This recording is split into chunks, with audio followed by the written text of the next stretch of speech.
Hey mga ka-Money Beast Mind! Welcome back sa channel. Time to make your money work for you. Ngayon, pag-uusapan natin ang siyam na the best investments para sa passive income. Kung may extra ka bang pera kada buwan o handa ka na mag-invest ng malaki, sigurado may bagay dito para sa'yo. So, kuha na ng paborito mong inumin, relax ka lang at simulan na natin to! Why real estate rocks? Una sa lahat, pag-usapan natin ang real estate. Isa itong napaka-interesting topic na maraming aspeto at benepisyo. Sikat na investment to, parang forever na, at may magandang dahilan. Hindi lang ito basta-basta investment, kundi isang paraan para mag-secure ng future. Lahat naman tayo kailangan ng matitirhan, di ba? Kaya't ang demand para sa real estate ay laging nariyan at hindi nawawala. Ang pagpapaupa ng property ay isang reliable way para kumita ng passive income. Imagine, habang natutulog ka, kumikita ka pa rin. At ang pinakamasarap dito, ang real estate, madalas tumataas ang value over time. Ibig sabihin, habang tumatagal, mas nagiging mahalaga ang investment mo. So, hindi lang upa ang kinikita mo kada buwan, pero yung property mismo mas mahal na in the future. Parang hitting two birds with one stone. Alam ko iniisip nyo, Erwan, ang mahal naman ng real estate. Pero huwag mag-alala, may mga paraan para makakapagsimula. O, medyo malaki ang kailangan mo i-invest upfront. Pero tandaan, ang returns ay madalas worth it. Pero may mga paraan para makapagsimula ka kahit konti, tulad ng pag-invest sa REITs na pag-uusapan natin mamaya. REITs ay isang magandang option para sa mga baguhan. Mag-research ka lang, tignan mo ang mga options mo, at baka magulat ka sa kaya mo ma-achieve. Ang mundo ng real estate ay puno ng opportunities. Kailangan mo lang hanapin. Riding the stock market roller coaster safely. Next, ang stock market naman. Alam ko nakakatakot ang dating ng stock market, parang roller coaster na hindi mo alam kung sasakay ka. Pero ito ang totoo, ang pag-invest sa stocks pwede magka-impressive returns in the long run. Ang importante dito, mag-isip ka ng long term. Huwag kang magpapadala sa mga naikot-ikot kada araw. Isipin mo na lang na parang nagtatanim ka ng puno, kailangan mo bigyan ng oras para lumaki. Importante mag-research, alamin mo ang mga companies na pinapasukan mo ng pera at pwede ka rin magtanong sa financial advisor lalo na kung bago ka lang dito. Konting tiyaga at magandang plano, pwede mo makita lumaki ang investments mo as time goes by. Teamwork makes the dream work. Ang pag-uusapan naman natin ay mutual funds. Ito ay isang paraan ng pag-invest na talagang nakadepende sa teamwork. Isipin mo, may grupo ng mga investors, tapos pinagsama-sama nila ang pera nila para bumili ng maraming stocks at bonds.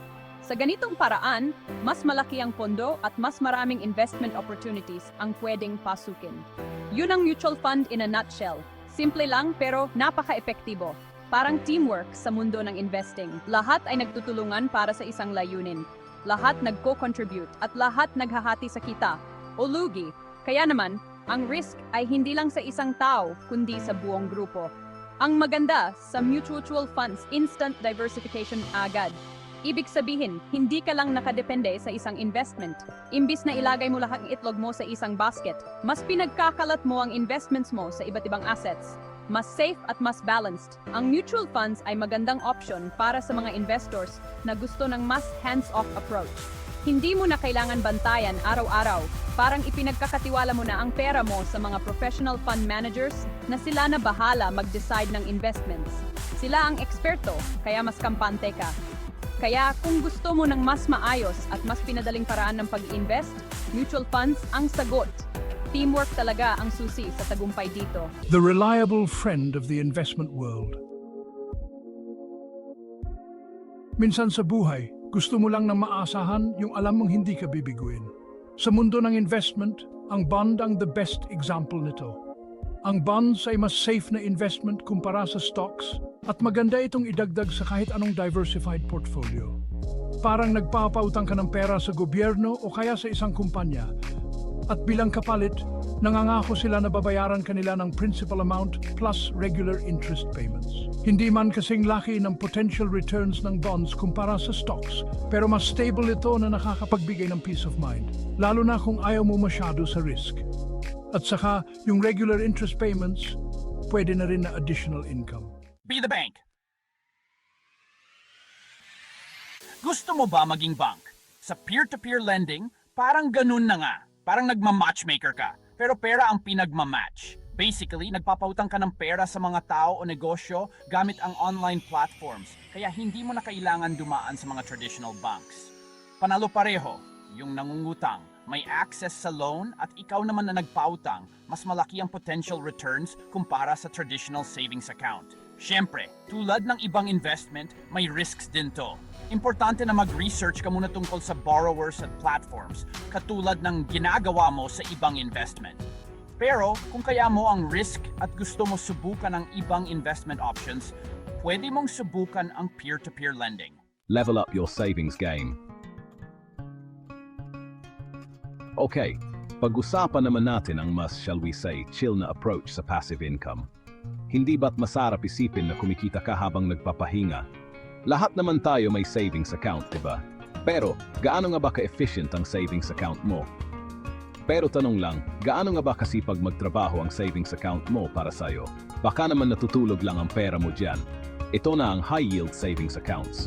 Ang mga ito ay designed para mas mabilis lumago ang pera mo. Mas mataas ang interest rates nito kumpara sa usual savings account, meaning mas mabilis lumaki ang pera mo nang hindi ka na nagpapakahirap. Imagine, kumikita ka habang natutulog. Alam ko iniisip nyo, savings account pa rin yan. Pero may malaking pagkakaiba. Tama ka, hindi ganoon kalaki ang returns kumpara sa ibang investments na napag-usapan natin. Pero, hindi rin ito kasing risky. Pero, eto ang maganda dito. Ang high-yield savings accounts ay sobrang baba ng risk. Safe na safe ang pera mo. Maganda tong option kung may short-term savings goals ka o kaya pera na madali mo lang ma-access.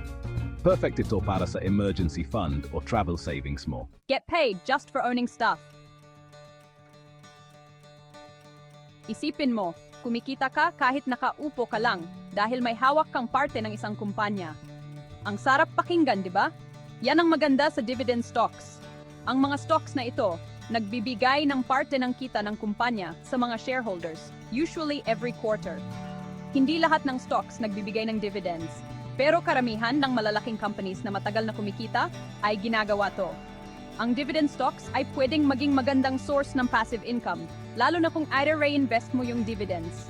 Parang snowball effect, kumikita ang pera mo, tapos yung kikitain nun, kikita pa ulit, at bago mo malaman, may sarili ka ng passive income empire. Be a real estate mogul without the hassle. Natatandaan mo nung pinag-usapan natin ang real estate kanina. Ang REITs, or Real Estate Investment Trusts, ay parang mas cool at mas madaling pasukin na version ng traditional real estate investing. Sa REITs, pwede ka mag-invest sa real estate kahit hindi ka bumibili, nagmamanage, o nagmi-maintain ng property. Ang REITs ay nag-invest sa mga real estate na kumikita, tulad ng apartments, shopping malls, office buildings, at iba pa. At ang pinakamasarap, kailangan nilang magbigay ng malaking parte ng rental income nila sa shareholders as dividends. So, enjoy mo na ang benefits ng real estate investing kahit hindi ka na nagpapakahirap maging landlord. Turn your passion into profits.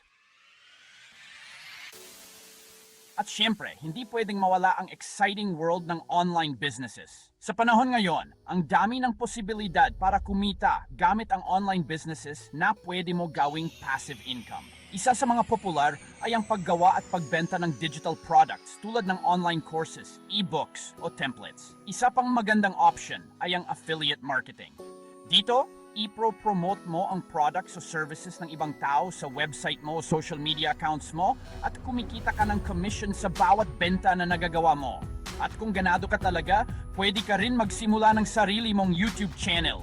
Tulad nito. Ayan na mga ka-Money Beast Mind, ang 9 best investments for passive income. Mula sa stable na bonds hanggang sa exciting na online businesses, siguradong may para sa'yo. Start building your passive income streams today. Kung nakatulong ang video na to, bigyan mo ng thumbs up. Mag-subscribe ka na rin sa channel para sa mas maraming awesome content. At huwag kalimutan i-click ang notification bell para updated ka lagi. See you sa susunod!